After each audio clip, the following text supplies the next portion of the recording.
হরে কৃষ্ণ। আশা করি আপনারা সবাই ভালো আছেন। কার্তিক ব্রত সমাপ্ত হলো, আপনাদের সবার চরণে প্রণাম। তো আমি আজকে আপনাদের দিকে বলবো, হরিনাম করলেই আমরা এই সংসার চক্র থেকে উত্তীর্ণ হতে পারবো।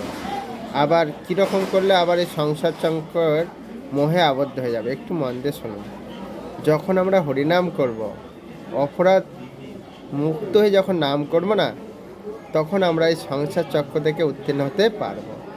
কিন্তু যদি আমরা অপরাধযুক্ত হরিনাম করি, আদরের সহিত প্রেম সহিত যদি হরিনাম না করি, তাহলে কী হবে, আমরা বিষয় বাসনার প্রতি আসক্তি আরও দিন দিন বাড়তে থাকবে।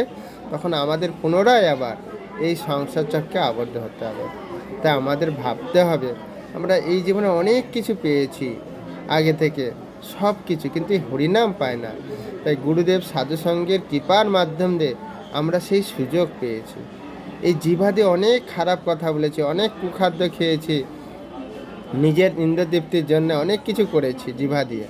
কিন্তু এই জিভা দিয়ে যদি আমি নিষ্ঠা সহকারে, আদরের সহিত, প্রেম সহকারে যদি হরিনাম করি, তাহলে এই জীবনে আমরা ভগবানের ধামে ফিরে যাব, আর সংসার চক্রে আমাদের আর আসতে হবে না।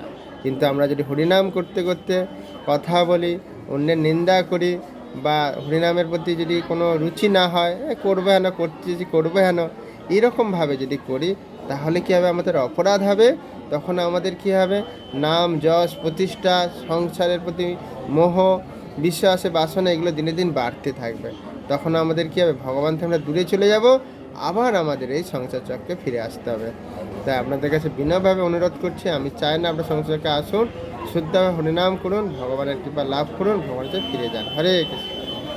ভালো থাকবেন।